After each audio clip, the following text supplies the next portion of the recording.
What's up, insiders? You got Sam here. Whatley's somewhere. I'll let you find out which side. We're back here for another price list update video summary series video. Whatley, how's it going? I'm pumped up, man. A lot of winning. A lot of winning in 2026. I wasn't going to take L's forever, bro. I'm back. Yeah, we're a little slow on the uptake this month. A string of conferences has delayed us a little bit with getting this video recorded, so I apologize about that to anyone out there watching. But what do you think about we check out those new line items? Yeah, dude. Let's get after it.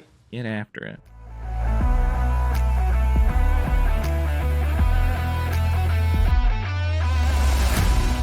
New line items. Okay, so February 2026. What do we got? We got 6 new line items. These are some cool line items, I'll say. They'll definitely change how you go about putting together a scope of work, depending on your region. But first and foremost, we're looking at a cabinet vendor line item. So if you're using like a third party to do a cabinet assessment, they've added a line item for that. So I'd say that's definitely more of a common use for maybe an adjuster. But could see contractors using that when working with adjusters too and putting their scopes together.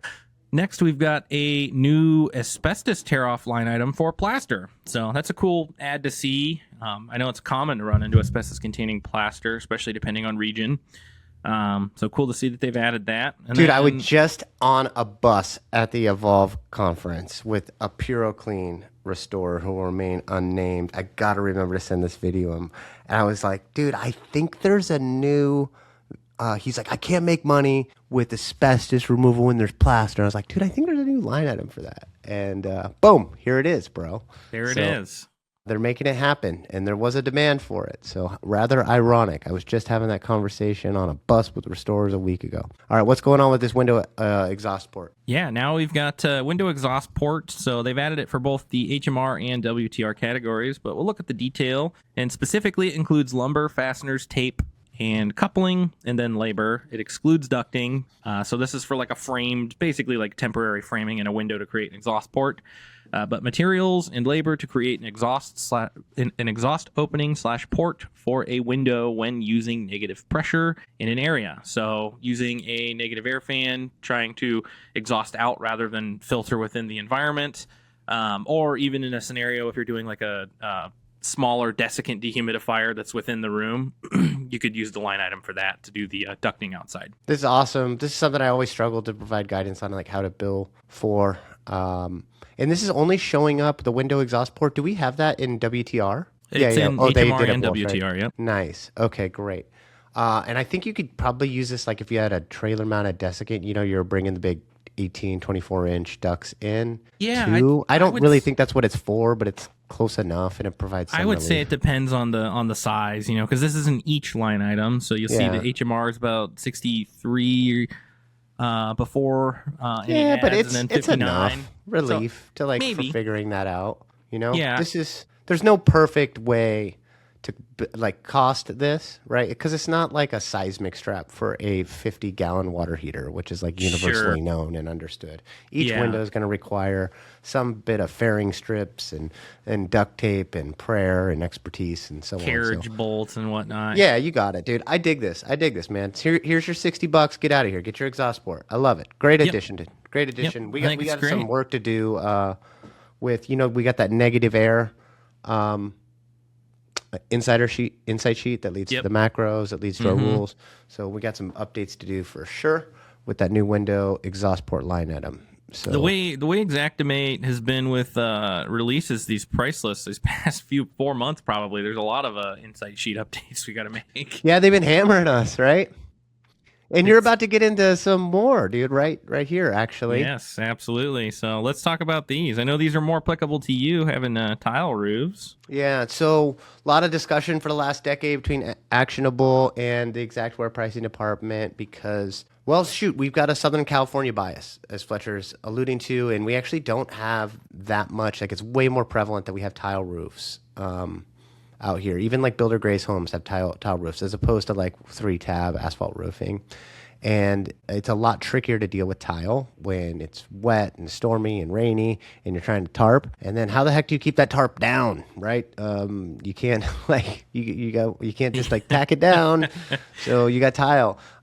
Sandbags is the answer. Fairing strips and sandbags is the answer. And so boom, here we are. So we got tarp, lift and inspect by square footage. Great. That makes sense. And the one I'm more excited about is tarp with sandbags. We actually have an insight sheet that's for tarping, and you can see right on the front image, it's got sandbags on it, because it was always a really tricky thing for me as a restorer when I owned my full service shop, was like, how do I bill for the sandbags and all that headache and activity and risk for performing that function? And so now it's tarp with sandbags, inspect only.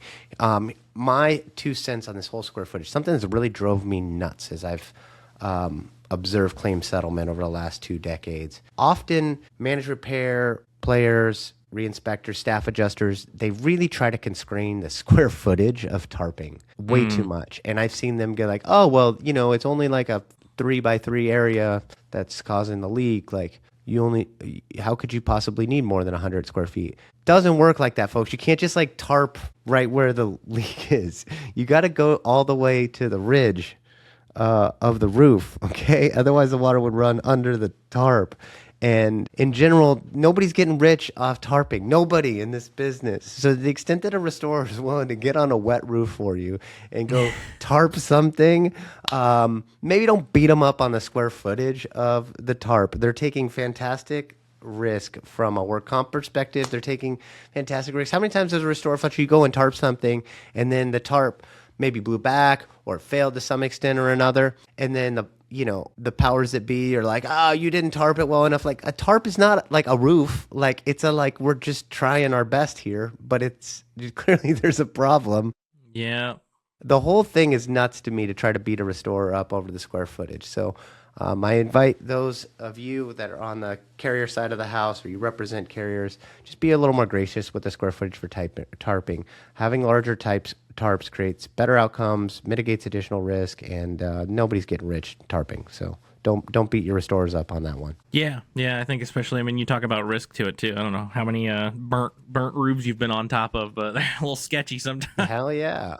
Right, there's a reason we're up there, you're like, oh, I think this truss is still good. So that's moving a lot more under my foot than I'd like it to, but I hope we here. The real risk that we're up against. All right, cool. We got that, and then the exhaust port we already covered. WTR category window exhaust port, so cool. That's it. That's what we got. We got 6 new line items here for February 2026. And your team has like 600 hours of work to go update all those digital assets all the way through the rules. On top of all the new alerts that we're offering for these. We're getting to it. Yep. Alrighty. What do you say we check out the changes? Let's do it. Checking out the changes. Okay, so we had 8 changes here in the month of February. We're seeing some labor component yield adjustments to some new line items already. So, for example, we've got the blocking shower grab bar here, the 2x10. They have increased the labor yield on this from 25 to 48. So the inverse relationship there, increase in labor yield means the price has gone down on this line item. Next, we've got the 2x4 and 2x6 rafters.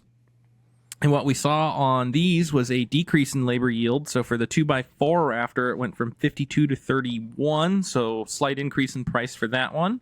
And then for the 2x6, it went from 45 to 28. So another slight increase in price because the labor yield went down. And all these line items here, even the house wrap, these are all within the last 90 days. Outriggers, blocking, house wrap, right? Not the original house wrap, but the self-adhered one was, I think, last month in January. And so here's my point to those that are watching this. When you see a new line item come in play, it is a great time to advocate for pricing one way or the other. And that's what you see the market doing. And this is where I've seen the pricing department respond very rapidly. When they introduce a new line item, that's their way to test the market. And if nobody speaks up, then they assume that they did it right. But they're also humbly willing to recognize they might have overlooked something. So when you guys see new line items come in and you see the prices we're outlining, you look it up in your market and it seems either too low, too high, It's a great time to offer that feedback because, in my experience, the pricing department responds quickly. So it's really common that we see the yield adjustments